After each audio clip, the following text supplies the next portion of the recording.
गौरवच्या दुकानामध्ये ज्यावेळेला अद्वैत आणि कला आलेले असतात, त्यांना तिथे बघून सगळ्या गोष्टी राहुलला आठवतायत आणि राहुल प्रचंड घाबरलेला असतो.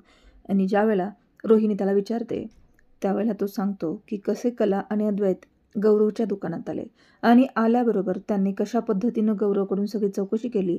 तिथं पोलीस आले होते आणि मग त्यांनी काय केलं हे सगळं ती सांगते. त्यावेळेला ती म्हणते, "मला वाटलंच होतं तुझ्याकडे डोकं नाहीये. तू महामूर्ख आहेस. तुझ्याकडून एकही काम कधीही चांगलं होणार नाही. बघ आता त्यांना एवढी शंका आली आहे, तर याच्या मुळाशी ते नक्कीच जातील."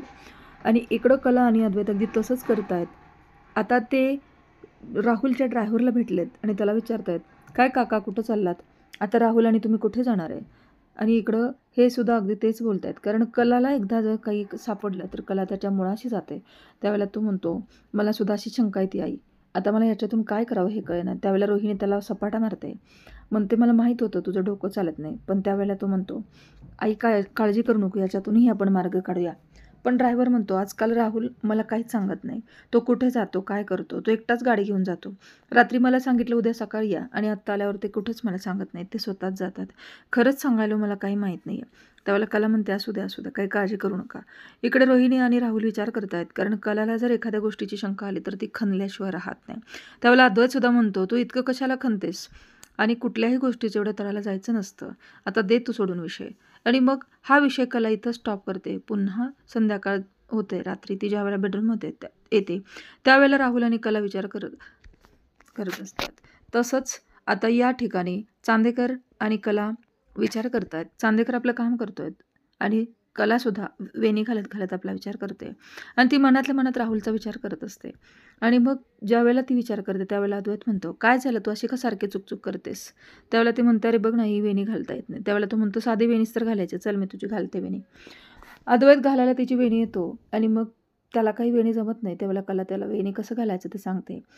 त्यालाही वेणी जमत नाही. त्यावेळेला तो म्हणतो, "एवढी अवघड असते का?" त्यावेळेला कला म्हणते, "मग काही खायचं काम आहे का?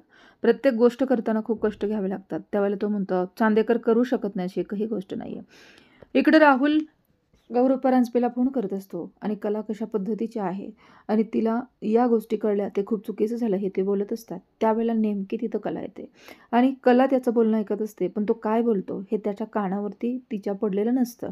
आणि राहुलचा फोन बंद होतो. त्यावेळेला कला त्याला विचारते, "तू कुणाशी बोलत होतास?" त्यावेळेला तो म्हणतो, "मी कुणाशी नाही बोलत. खूप वेळ झाला मी बोलत होतो." त्यावेळेला कला म्हणते, "मी ऐकलंय तू बोलत होतास." त्यावेळेला तो म्हणतो, "मी मित्राशी बोलत होतो." आणि तो तिला कसं तरी टाळून तिथून निघून जातो. आणि कलाच्या मनात मात्र शंकेची पाल पुन्हा एक नवीन येते. ती म्हणते, "हा नक्कीच कुठल्यातरी मुळाशी बोलत होता. त्याच्या मुळाशी मला जायला हवं." सकाळ होते आणि वकिलांनी एक टास्क दिलेला असतो कला आणि अद्वैतला. सकाळ झालेली असते, मस्त फ्रेश होत झालेले असते सगळे आणि कलानं मस्त आवरायला बेडरूम चालू केलेलं असतं. तितक्यात एक वकिलाचा फोन येतो. अद्वैत म्हणतो, "माझा फोन खाली ठेव. माझा फोन मीच घेणार."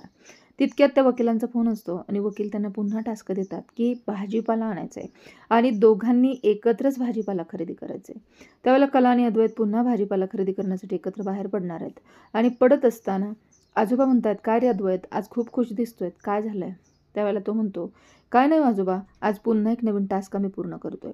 आणि तो टास्क काय आहे माहिती आहे? तर तो भाजीपाला आणण्याचा टास्क आहे. त्यावेळेला आजोबा म्हणतात, "आण, आण. दोघांनी भाजीपाला आणण्यात एक वेगळीच मजा आहे बघ." आणि मग अद्वैतला तेच ज्यावेळेला सांगतात, "मी आणि तुझी आजी ज्यावेळेला मंडईत जात होतो, त्यावेळेला आम्ही दोघं सुद्धा असंच बाजार खरेदी करत होतो आणि मी तिला एक गजरा देत होतो. तिथंच टपरीवरती चहा आणि भजी खात होतो." आजोबा त्यांच्या आठवणीतले किस्से सगळ्यांना सांगतात आणि त्या आठवणीमध्ये पुन्हा हरवून जातात. सगळे ते ऐकत असतात.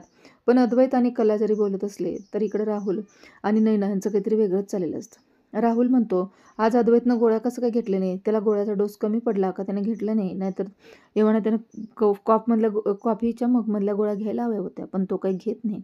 आणि म्हणून तो विचार करतो. तितक्यात त्या माणसाचा राहुलला फोन येतो, पण राहुल काही फोन घेत नाही.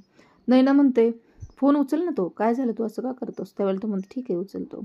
अद्वैत आणि कला मस्त आज भाजी आणण्याच्या मूडमध्ये आहेत. आता उद्याच्या भागामध्ये पाहूया, आता नेमकी कशी भाजी आणतायत, का दोघांची पुन्हा भांडणं होत आहेत. आता राहुल नवीन कुठला प्लॅन तयार करतोय आणि कला आणि अद्वैतच्या आयुष्यामध्ये नवीन कुठलं वादळ येणार आहे आणि त्या वादळातून ते कसं काय मुक्त होणार आहेत. पाहू उद्याच्या भागामध्ये. तोपर्यंत पाहत राहा लक्ष्मीच्या पावलाने. धन्यवाद.